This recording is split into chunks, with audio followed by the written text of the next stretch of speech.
안녕하세요. 옛이야기입니다. 오늘도 와주셔서 감사합니다.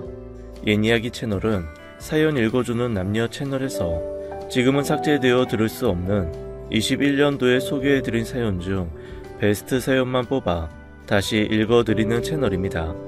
구독과 좋아요 부탁드리며 오늘의 사연 바로 시작하겠습니다.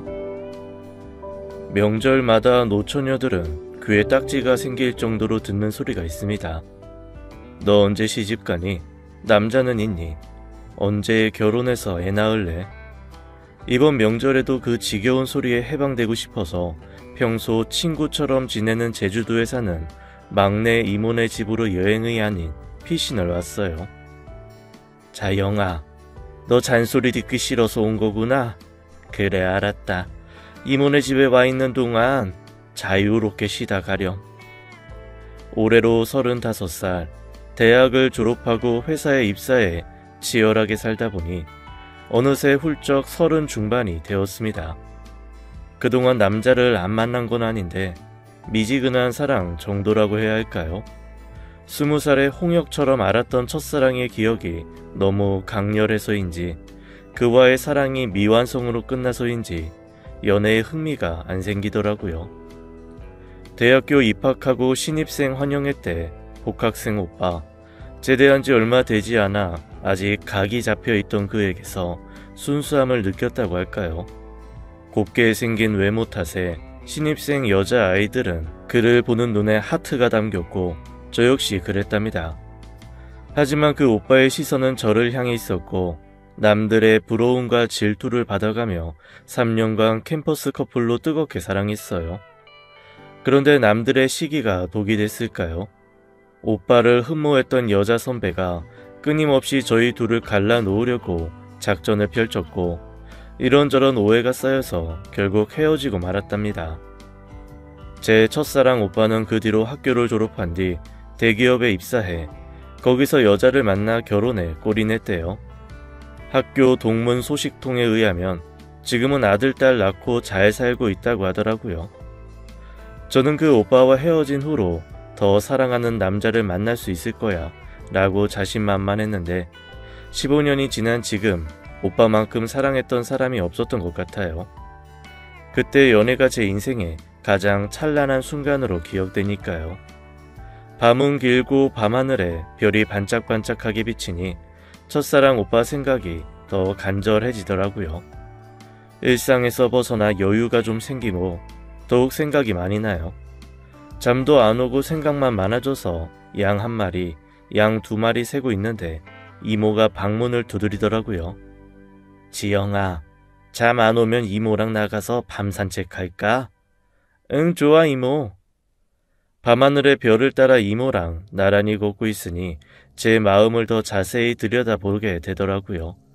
그 답답한 마음을 누구한테라도 털어놓고 싶었습니다. 이모, 어느 정도 사랑하면 결혼할 수 있는 걸까? 그냥 대충 호감이 있고 조건만 맞으면 결혼해도 될까? 후회하지 않을까? 너 대학교 신입생 때 사귀었던 첫사랑 오빠 아직도 못 잊는 거지? 맨날 이모한테 사랑 타령하더라. 저번에 왔을 때 술에 취해서도 그 오빠랑 헤어지는 게 아니었다는 등 그런 소리나 하고. 글쎄 모르겠어. 안 가본 길이라 아쉬운 건지 아니면 그 오빠가 하늘이 정해준 내 인생의 반쪽이었는데 내가 그걸 놓쳐서 후회하는 건지. 아무튼 어떤 남자를 만나도 그 오빠랑 비교되고 결국 그 첫사랑 오빠만 생각나네. 내가 지독한 첫사랑을 했나봐. 그래, 맞아. 첫사랑은 기억은 강렬하고 그 흔적은 오래 남아있지. 이모도 그랬으니까. 이모도? 이모부가 첫사랑 아니었어? 그럴 리가. 이모부는 집에서 정해놓은 신랑감이었고 내 첫사랑은 따로 있었지. 무서웠던 너희 외할아버지 등살에 떠밀려 결혼하게 된 거야. 그러고 보니까 이모랑 이모부 사이가 그렇게 알콩달콩하지는 않았어. 그럼 이모 첫사랑은 누군데? 얘기 좀 해봐.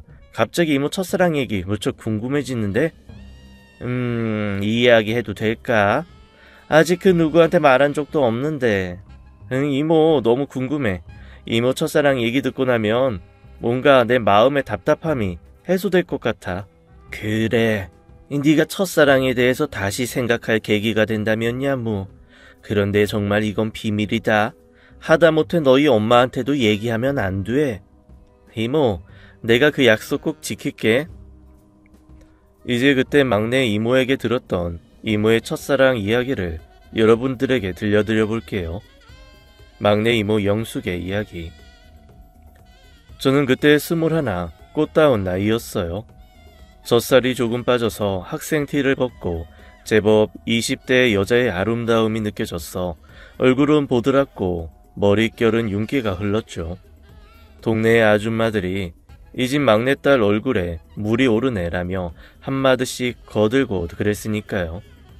가부장적인 저희 아버지는 여자가 무슨 대학이냐며 혼처는 예전에 정해놨으니 집에서 1, 2년 신부 수업하다가 시집 가면 된다고 이미 못을 박아놓은 상태였어. 언니들도 그랬으니까 나도 그래야 하나보다. 막연히 그렇게 생각하면서 어머니한테 살림을 정식으로 배웠죠. 밥 짓는 거, 빨래 개는 일, 이불 꼬매는 것까지. 시집 가서 소방 맞지 않으려면 잘 배워야 한다고 차근차근 하기 시작했어요. 딱히 뭘 하고 싶은지 뭘 좋아하는지 몰랐던 나는 이미 부모님이 정해놓은 인생의 길대로 무작정 걸어가고 있었죠. 그를 만나기 전까지는 말이에요. 영수가, 요 시장 앞 쌀가게 옆에 과일 가게 있지? 거기서 사과와 배를 좀 사와라. 아버지가 아침에 나가시면서 자시고 싶으시다네. 저번에 엄마가 사과와 배 고르는 방법 알려줬지? 이 색깔이 곱고 모양이 바른지 잘 봐라. 아참, 그리고 흠집 없는지도 좀 보고. 간혹 담아주는 대로 샀다가 집에서 보면 흠집 있는 게 몇 개씩 보이더라고. 봉지에 담을 때 유심히 잘 봐야 한다. 어머니 심부름으로 과일 가게를 가는 길, 참새가 방앗간을 그냥 지나칠 수 없듯이 서점에 들어가서 저번에 읽다만 시집을 꺼내 구석에 앉아 읽기 시작했어요. 제가 참 좋아하는 김수영 시인의 시집이었죠. 어둠 속에서도 불빛 속에서도 변치 않는 사랑을 배웠다, 너로 해서. 그러나 너의 얼굴은 어둠에서 불빛으로 넘어가는 그 찰나에 꺼졌다 살아났다. 너의 얼굴은 그만큼 불안하다. 번개처럼 금이 간 너의 얼굴은. 김수영 사랑. 그 책 사실 건가요? 낯선 남자의 굵직한 음성에 놀라 손에서 시집을 떨어뜨렸어요. 아니요, 그게 지금은 아니고 언니가 서울에서 오면 사주기로 했는데. 당황한 나머지 저는 아무 말이나 내뱉었어요. 책을 보다가 들켜서 그런 건지 아니면 낯선 남자가 말을 시켜서 그런 건지 괜히 떨리더라고요. 그 남자가 위아래로 나를 빤히 쳐다보는데 말을 잇지 못하고 얼버무리게 되었습니다.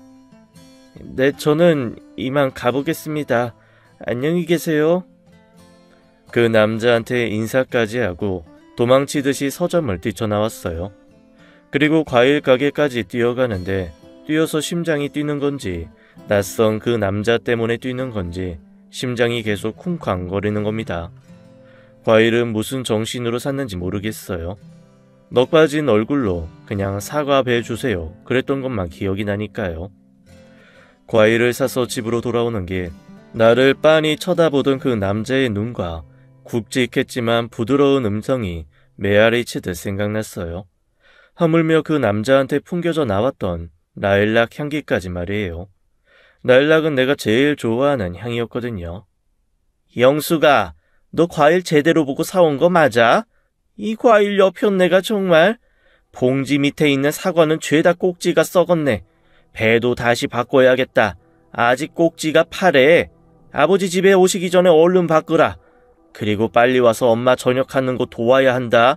아까처럼 늦장 부리면 안 돼. 엄마의 잔소리에 코끝에 맴돌던 라일락 향기가 사라졌지만 이상하게 그 남자가 자꾸 생각나더라고요. 그 사람도 김수영 시인을 알고 있나? 그 책을 왜 사려고 하지? 동네에서 못 보던 사람인데 우리 동네는 어떻게 왔을까? 머릿속에서 그런 궁금증들을 주고받고 있을 때 나는 기겁을 했어요. 그 남자가 바로 제 앞에 있었거든요. 무슨 일로 오셨어요? 네? 저는 아직 그 책을 살 건 아니고 엄마 심부름을 하려고 나왔는데 아까 서점에서 봤던 친구네. 여기는 서점이 아니라 과일 가게예요. 지금 과일 가게 온 거 아니에요?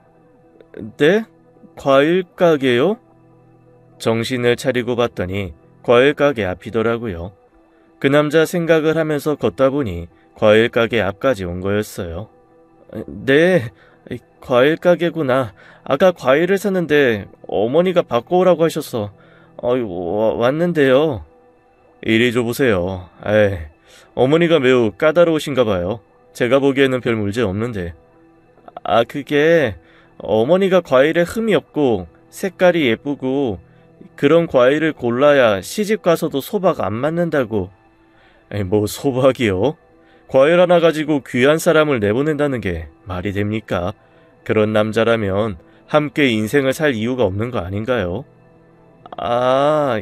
그게 여기 있어요. 과일 좋은 것으로 바꿔드렸고요. 그리고 여기. 이게 뭔가요? 제가 사기는 했는데 저보다 더 좋아하시는 것 같아서요. 이게 서점에 딱 한 권 있던 거라 그쪽이 보세요. 저는 서울에서 여러 번 읽었어요. 나는 시집을 받아들고는 감사의 인사도 전할 수 없이 그냥 벙어리가 됐어요. 일단 받기는 받았는데 너무 놀라서 말도 안 나오더라고요. 큰 언니 올 때까지 기다리지 말고 집에서 편하게 보세요. 아까 처녀 왜 다시 왔소? 과일 밖으로 왔어? 엄마, 사과 몇 개가 좀 그렇네. 내가 모양도 예쁘고 향기도 좋은 걸로 바꿔드렸어. 걱정 말고 어서 들어가서 쉬세요. 내가 마무리하고 들어갈게. 우리 엄마 새벽부터 너무 고단하셔. 말도 예쁘게 하는 우리 우영이 고맙다. 우리 아들 엄마 옆에 계속 있었으면 좋겠네. 그럼 처녀 잘 들어가요. 네, 감사합니다. 시집을 들고 돌아가는 게 그 남자 생각에 정신이 몽롱해지는 겁니다. 이름이 우영이라고 했지. 여기에는 잠깐 온 건가? 과일가게 아줌마 아들인 거지. 서울에서 뭘 하다 왔을까? 그 사람이 너무너무 궁금했어요. 이 떨리고 주체할 수 없는 마음은 대체 뭐지? 왜 자꾸 그 남자 생각이 나는 거야? 심장은 왜 이렇게 뛰는 거고? 대체 왜 이러는 거지? 형수가, 너 무슨 일 있었냐? 얼굴이 왜 이렇게 빨개? 그래요? 얼굴이 빨개요? 정말 거울을 봤더니 양쪽 두 뺨이 발그스레졌더라고요. 연한 핑크색, 연지곤지 찍은 것처럼. 여전히 가슴은 쿵쾅쿵쾅 뛰고 이런 게 시의 한 구절처럼 어둠 속에서도 불빛 속에서도 변치 않는 사랑인 건가? 별의별 생각이 다 들었습니다. 그런데 한 가지 확실한 건 자꾸 그 남자 생각이 난다는 거였죠. 아무리 다른 생각을 하려고 노력해도 오로지 그 사람 생각뿐이었어요. 그리고 며칠을 알았어요. 상사병이었던 것 같아요. 주체할 수 없는 마음에, 감당할 수 없는 마음에 병이 난 거죠. 몸은 아팠는데 희한한 게 얼굴은 더 예뻐지는 겁니다. 바로 사랑에 빠진 여자처럼요. 몸을 추스르고 나자마자 어떻게 하면 그 남자를 다시 만날 수 있을까 그 생각만 했어요. 일단 과일 가게로 가봐야겠다고 생각하고 그 근처에 가서 기웃거렸죠. 여기서 뭐 하세요? 네? 그 남자의 목소리에 놀라 나는 그 자리에 털썩 주저앉았어요. 그 남자가 나를 향해 손을 내밀더라고요. 이 손을 잡고 일어나라고. 나는 아무 꺼리낌 없이 그 남자의 손을 잡고 일어났어요. 그 정신없는 가운데서도 그 남자 손이 따뜻하다는 것을 알겠더라고요.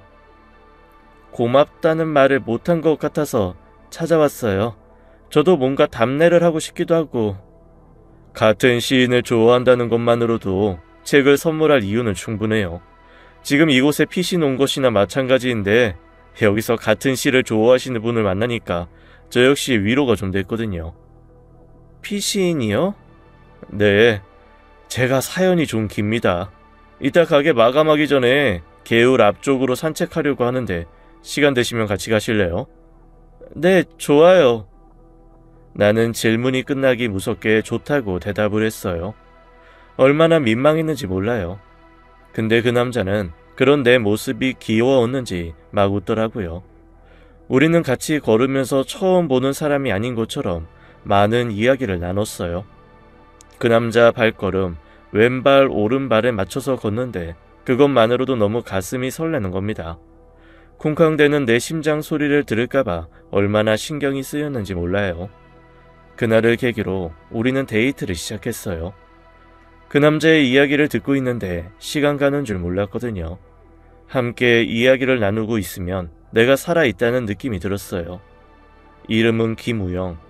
과일가게 집 무녀 동남인 그는 서울에서 대학교를 다니다가 잠시 내려온 거라고 했어요. 민주주의 운동을 열심히 했다고 하더라고요. 나이는 나보다 2살 많은 오빠였고 중학교 때부터 서울로 유학을 갔던 터라 같은 동네에 살았었는데도 서로 몰랐더라고요. 우영 오빠는 참 따뜻하게 소중한 게 무엇인지 아는 사람이었어요. 특히 저를 참 귀하게 여겨줬죠. 우리 아버지 같으면 어디 여자가 남자 그림자를 밟냐고 호통을 쳤을 텐데 오빠는 늘 내 손을 잡고 마치 한 걸음처럼 나란히 걸어갔어요. 반대편에 사람이 오면 혹시라도 부딪힐까봐 막아서서 나를 보호해주고 바람이 불면 내가 추울까봐 바람의 반대 방향으로 위치를 바꿔줬죠. 작고 소소한 행동 하나하나가 그냥 다 감동이었어요. 오빠를 싫어할 이유는 단 하나도 없었죠. 알면 알수록 더 사랑하게 됐고 마음은 깊어졌어요. 오빠 역시 나를 만나서 이념 같은 복잡했던 마음이 정리되면서 한층 얼굴이 밝아졌어요. 그리고 나에게 공부도 권하더라고요. 여자도 기회가 되면 공부해야 한다면서 서울에서 가져온 이런저런 책들을 빌려줬죠. 오빠는 내 첫사랑이자 내 인생에 나타난 구세주라고 할까요? 인생을 어떻게 살아야 할지 모른 채 그냥 부모님 뜻대로 살았던 내게 인생이란 어떤 것인지, 어떻게 살고 싶은지 그런 것들을 꿈꾸고겠죠. 오빠를 알수록 오빠를 사랑할수록 나의 인생은 더욱 풍요로워졌어요. 그렇게 내 인생에서 가장 찬란한 시간을 보내고 있었는데 아버지는 천청병력 같은 얘기를 하시는 거예요. 명숙이, 네 혼처 결정됐다. 추운 거만 지나면 홀레 울리자. 네? 결혼이요? 그래, 너도 이제 결혼해서 가정을 일궈야지. 준비해라. 아버지, 저 결혼 안 하고 싶어요. 어머, 얘 영수가, 이 아버지한테 무슨 소리냐? 이상한 소리 하지 말고 어서 들어가. 아버지의 불같은 성격을 아는 어머니는 나를 꾸짖으면서 상황을 종료시키더라고요. 저는 갑자기 닥친 상황에 절망스러웠어요. 화가 나고 답답하고 막막하고 어떻게 해야 할까 많은 생각이 오고 가는데 어머니가 제 방문을 열고 들어오시더라고요. 영수가, 우리 집에서는 아버지 뜻을 거스르는 것을 안 되는 거 알고 있지? 너희 언니들도 오빠들도 아무도 아버지 뜻을 거역한 자식이 없어. 네가 아버지 뜻을 어기면 이 엄마 제대로 못 산다. 자식 어떻게 가르쳤냐고 바로 엄마한테 뭐라고 하실 거야? 어머니, 저 싫어요. 저 사실 좋아하는 사람 따로 있단 말이에요. 뭐라고? 너 그게 무슨 말이야? 너 요새 그래서 그렇게 자주 나가고 늦게 들어오는 게 그 사람 때문이냐? 제가 어떤 삶을 살아야 할지 알려준 사람이에요. 제가 처음으로 마음을 준 사람이라고요. 저 그 사람이랑 인생을 함께하고 싶어요. 얘가 무슨 소리야? 이 아버지라도 아시게 되는 날에는 너랑 나랑 다 이 세상 사람 아니다.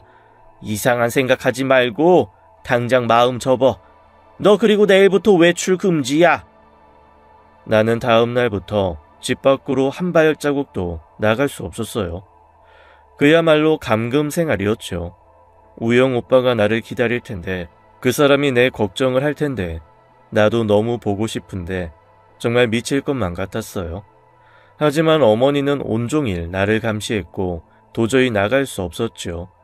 몇 번 몰래 나가려다가 걸리기도 하고 식음을 전폐하며 호소했지만 독하게 마음을 먹은 어머니는 틈을 주지 않았어요. 아버지 역시 곱지 않은 시선으로 나를 보았지요. 내 말을 듣지 않으면 당장 호적을 파겠다고 엄포를 내리셨거든요.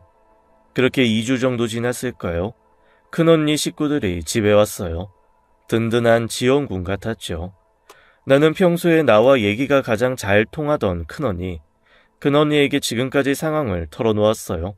그리고 언니의 도움으로 집에서 나올 수 있었죠. 부모님의 뜻에 크게 거역하지 않고 살아온 내가 가출한 거예요. 어디서 그런 용기가 났을까? 우영 오빠를 만나야 한다는 일념 하나로 집을 나왔어요. 내 인생을 살아야겠다고, 내 사랑을 찾아야겠다고요. 과일 가게에 갔는데 오빠가 안 보이는 거예요. 대체 이 사람은 어디 있는 거지? 어디 가면 볼 수 있는 걸까? 혹시 서울에 다시 간 게 아닐까? 갖가지 불안한 생각들이 들면서 몸이 떨리더라고요. 그 순간 어떤 손이 나를 낚아채면서 끌고 뛰었어요. 바로 그토록 그리워한 우영 오빠였어요. 우리는 두 손을 꼭 잡고 정말 미친 듯이 뛰었어요. 누가 쫓아오는 것도 아닌데 무작정 뛰고 또 뛰었죠.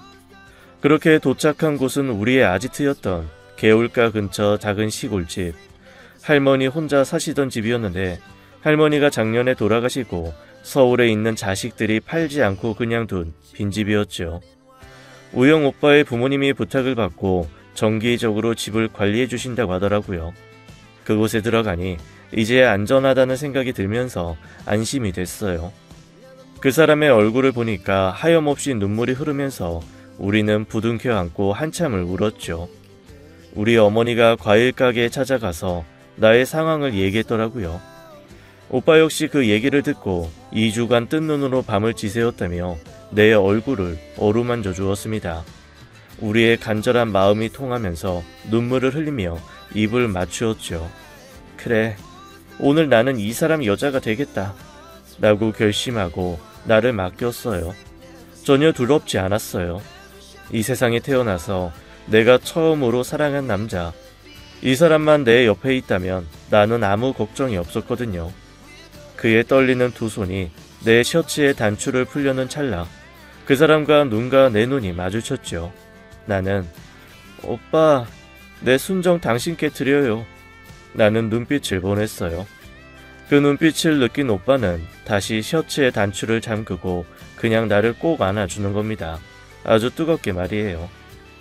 영수가, 널 정말 아낀다. 그리고 사랑해. 넌 내 인생의 뮤즈야. 그런 너와 이렇게 첫날 밤을 보낼 수 없어. 누구보다 가장 아름다운 신부로 너를 맞아 가장 뜻깊은 첫날 밤을 보낼 거야. 오빠가 너의 부모님을 설득하고 너를 정식으로 데리고 올게. 그러니 우리 조금만 참자. 내가 데리러 갈 때까지 기다려줘. 나는 정말 소중하게 생각하는 그의 마음이 온전히 느껴져 하염없이 눈물만 흘렀어요. 우리는 그렇게 꼭 안고 서로를 토닥이면서 하룻밤을 보냈죠. 길고도 짧은 시간이었어요. 부영아, 문 열어라. 처녀 부모님이 같이 오셨다. 그 소리에 화들짝 놀란 우리는 마음을 가다듬고 두 손 꼭 붙잡은 채로 밖을 나갔어요. 아버지는 우리를 보고는 아무 말도 하지 않으셨어요. 영숙이 부모님, 제가 아직 준비되지는 않았지만 조금만 기다려주시면 학교 졸업한 뒤 영숙이 데리고 가겠습니다. 부디 저희의 마음을 헤아려 주세요. 아버지는 무서운 눈을 하시고는 아무 말도 하지 않으셨어요. 침묵이 더 무섭더군요. 아버지는 먼저 발걸음을 옮기셨고 나는 어머니 손에 이끌려 집으로 왔어요. 그리고 한 달 후에 우리 집은 30년 동안 살았던 동네를 떠나 서울로 이사를 왔습니다. 시집도 안 간 처녀가 야반 도주했다는 소문이 돌까봐 서둘러 이사를 하셨죠. 마침 큰 오빠 일을 아버지가 도와던 터라 우리 집의 서울행은 자연스러웠어요. 그리고 2달 후 나는 아버지가 정해놓은 그 혼처에 시집을 가게 됐어요. 우영 오빠의 약속을 굳게 믿었던 터라 결혼식 전날까지도 오빠가 나를 데리고 올 것이라고 생각을 했거든요. 그런데 결국 그 사람은 오지 않았고 나는 도살장에 끌려가는 것처럼 혼례를 치르게 됐습니다. 결혼 생활은 암담했어요. 말이 통하지 않는 사람과 산다는 것은 그야말로 고통이었죠. 나는 점점 얼굴에 생기를 잃어갔어요. 그냥 내 뜻대로 살지 못하고 죽는 게 인생인 건가? 그런 생각만 하게 됐죠. 하루하루를 사는 희망이 없고 즐거움도 없었어요. 그렇게 세월은 흘렀고 아들과 딸을 낳아서 그냥 평범한 아내, 평범한 엄마로 살게 됐죠. 무료했고 영혼이 없는 삶 같았어. 내가 그렇게 좋아하던 김수영 시인의 시도 피하게 되더라고. 읽고 싶지 않았어요. 다 읽고 나면 그 사람 생각이 나서 눈물이 솟구칠까봐, 다시 돌아가고 싶을까봐 참고 또 참았습니다. 이미 다른 사람의 아내가 된 내가 어떻게 돌아갈 수 있겠어요. 나중에 동네 친구를 통해 들은 소식에 의하면 그 사람은 운동권 학생이어서 잠시 고향에 피신 온 거였는데 나와 야반 도주한 며칠 후 경찰이 찾아와 데려갔다고 하더라고요. 과일가게 부모님은 몇 년간 옥바라지를 하셨는데 아들 출소 후 과일 가게를 접고 그 옆 마을로 이사를 하셨대요. 그래서 나를 데리러 못 온 거구나. 해가 지날수록 그 사람에 대한 기억과 생각은 조금씩 옅어졌고 내 인생은 더욱 무미건조해졌어요. 그렇게 30년을 살았습니다. 참 재미없게 말이에요. 남편과 싸울 때마다 혹은 삶이 지루하게 느껴질 때마다 그 사람이 생각이 났어요. 그 사람이라면 어땠을까? 우영 오빠라면, 그 사람과 부부로 살았다면 지금 나는 다른 사람이 되어 있겠지. 그 사람과 보내지 못한 첫날 밤에 대한 아쉬움도 너무 컸어요. 그때 그 사람과 첫날 밤을 보냈더라면 내 인생이 바뀌지 않았을까? 아니면 그 추억만으로도 충분히 잘 살아갈 수 있지 않을까? 가지 않은 길에 대한 끝없는 상상과 아쉬움이 내 결혼 생활을 내내 지배했던 것 같아요. 그리고 재작년 결혼 30주년에 큰 결심을 하고 온 가족 앞에 선포했죠. 여보, 그리고 애들아, 나 아버지와 결혼할 거다. 이제 엄마의 인생을 살 거야. 그동안 당신의 아내로, 그리고 너희들의 엄마로 살면서 그냥 김영숙으로서의 인생은 빈 껍데기였던 것 같아. 당분간 나 찾지 마. 잠시 여행 다녀와서 앞으로 어떻게 살아야 할지 이야기하고 싶구나. 남편은 어이상실한 표정을 지으며 내 길을 막지 않더라고요. 저 사람이 나를 아내로 사랑했나? 이런 의심이 들 정도였으니까요. 아이들도 엄마 왜 그래? 그러더니 심각하게 생각하지 않고요. 나는 미리 싸둔 가방을 들고 집을 나왔어요. 사실 집을 나와서 꼭 가보고 싶은 곳, 꼭 만나고 싶은 사람이 있었거든요.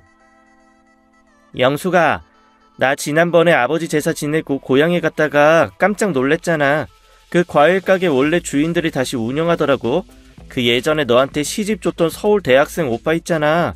뭐 지금은 아저씨지만 하여튼 그 사람이 과일 가게 운영하는 것 같아.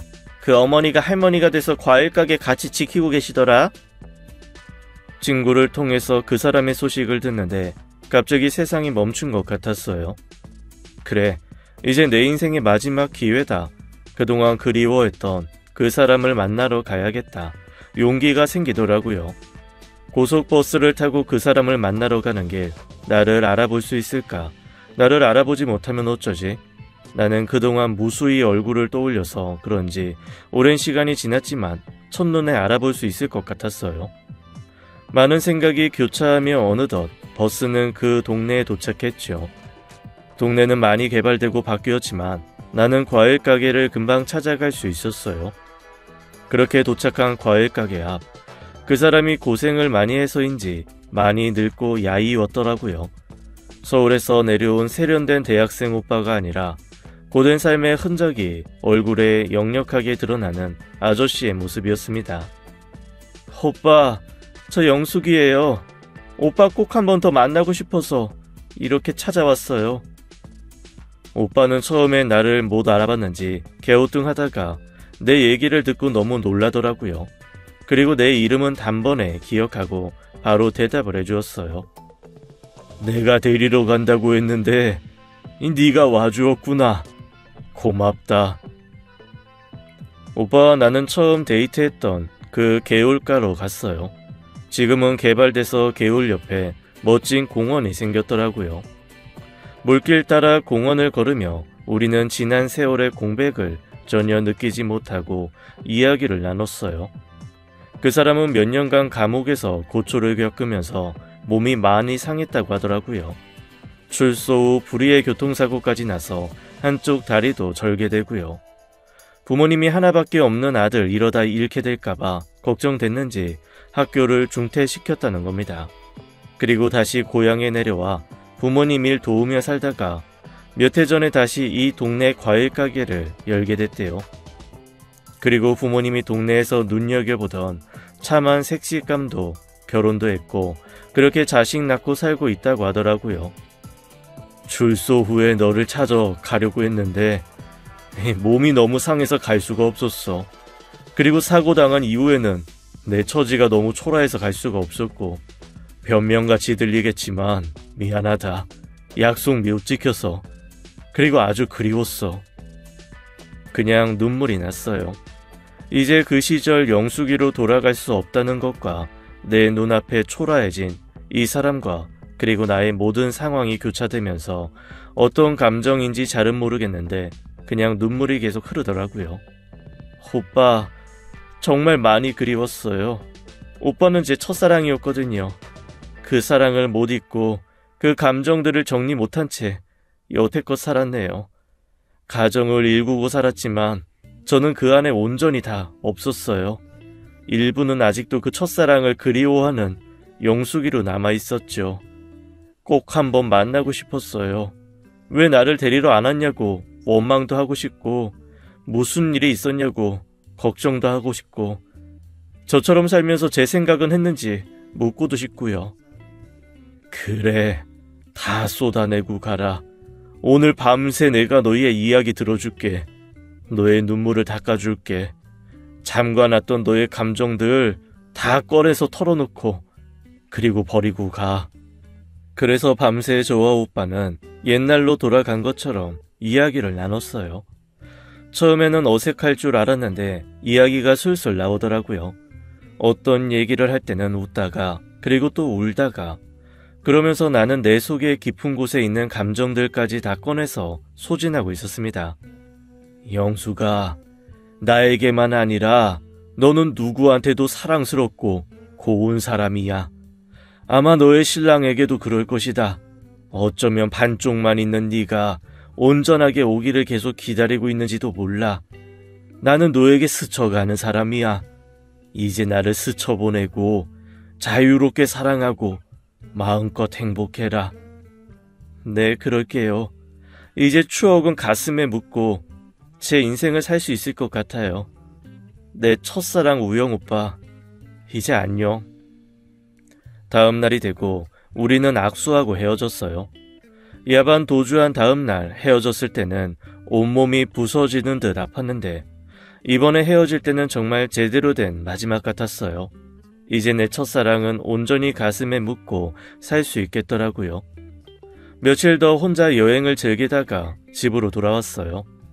남편이 돌아온 나에게 그러더라고요. 당신이 항상 옆에 있어서 나는 몰랐는데 당신 빈자리를 느끼고 나니까 내가 당신을 얼마나 사랑하는지 알겠더라. 우리는 부모님이 정해주신 대로 만나서 뜨겁게 열렬히 사랑해서 결혼한 건 아니지만 그래도 자식들 낳고 살부대 끼며 살면서 내 인생의 사랑은 당신 단 한 명뿐인 것 같아. 저는 그 고백을 듣고 지난 날에 갇혀서 지금의 사랑을 제대로 느끼지 못했던 것에 반성했어요. 그리고 저도 말했죠. 여보, 나도 당신 사랑해요. 사랑하고 있었는데 나도 미처 몰라서 그동안 따뜻하게 말하지 못해서 미안해요. 그리고 저와 남편은 여기 제주도로 내려와서 처음 사랑에 빠진 연인처럼 살게 되었습니다. 젊었을 때 하지 못했던 표현들, 이야기들 마음껏 하면서 닭살 돋게 살고 있지요. 아이들도 엄마 아빠 나이 들어 주책이라고 하는데 저희는 신경 쓰지 않고 첫사랑에 빠진 것처럼 행복하게 살고 있어요. 여기까지가 제 이모의 이야기입니다. 이모, 정말 서프라이징한 얘기다. 우리 이모 정말 대단해. 지영아, 내가 이런 비밀스러운 이야기를 너한테 털어놓는 것은 첫사랑에 대한 아쉬움에 빠져서 너에게 오는 사랑을 혹은 네가 현재 받고 있는 사랑을 놓치지 말라는 거야. 아쉬움이 그리움이 되고 그리움이 사랑이 전부라고 착각할 수 있거든. 너는 이모 같은 실수를 안 하길 바라는 마음으로 길고 긴 이야기를 꺼냈어. 이모 고마워. 어려운 얘기 해줘서 정말 고마워. 내가 오늘 들은 얘기는 이 성능 좋은 국산 지퍼로 내 입을 확 잠갔다. 이모의 이야기를 듣고 그날 밤 참 편하게 잠을 잤어요. 제 속에 남아 있었던 감정 찌꺼기들이 다 나간 느낌이랄까요. 첫사랑은 물론 추억이 되어 제 가슴 속에 있는데 나머지 감정의 찌꺼기들이 남아서 나를 괴롭히는 것은 아닌지 객관적으로 생각하게 되었습니다. 저는 다음날 서울행 비행기 티켓을 끊었어요. 이모, 나 오늘 서울 올라갈게. 모레까지 있는 것 아니었어? 지금 가면 어떻게 하려고? 네 엄마 아빠뿐 아니라 친척들까지 다 잔소리할 텐데. 어제 이모랑 얘기하고 나서 생각나는 사람 한 명 있어. 빨리 만나서 내 감정이 어떤 건지 확인해보고 싶어. 이모는 떠나는 저를 꼭 안아주었어요. 이모의 품은 참 따뜻하고 포근했습니다. 이모와 이모 가족들의 배웅을 받았는데 손을 꼭 잡고 한 손으로 인사를 건네는 이모와 이모부의 모습에 미소가 지어졌습니다. 그리고 서울로 올라가서 썸남이었던 그에게 만나자고 전화를 걸었죠. 몇 번을 만나자고 해도 이런저런 핑계를 대며 거절했던 여자가 뜬금없이 전화해서 만나자고 하니 그 남자의 목소리에는 당황한 기색이 역력했습니다. 저에게 남아있었던 감정의 찌꺼기들은 모두 도려내고 제 마음이 비어있는 상태에서 그를 다시 만나보려고요. 그의 진심이 제 마음을 얼마만큼 채울 수 있을지 확인해보고 싶었거든요. 이 사람이 저와 어떤 사랑을 하게 될지는 모르겠지만 일단 그동안 저에게 보여줬던 마음을 받아들이기로 했어요. 이제 제 인생에도 첫사랑보다 더욱 진한 사랑이 시작될까요? 저의 이모의 길고 긴 첫사랑 이야기 어떠셨나요? 첫사랑은 정말 소중하고 아름답지만 그 틀에 갇혀서 앞으로 다가올 사랑, 현재 내가 하고 있는 사랑을 제대로 깨닫지 못한다면 그건 더는 아름다운 첫사랑이 아닐 겁니다. 사랑할 때 미련이 독이 될 때가 있어요. 미련, 아쉬움, 그리움 이런 감정들은 모두 지워버리고 오로지 사랑에만 집중해보세요. 보이지 않는 것들이 보이게 될 겁니다. 지금까지 옛이야기였습니다. 끝까지 함께 해주신 여러분 감사드리며 저희는 다음 사연으로 돌아올게요. 감사합니다.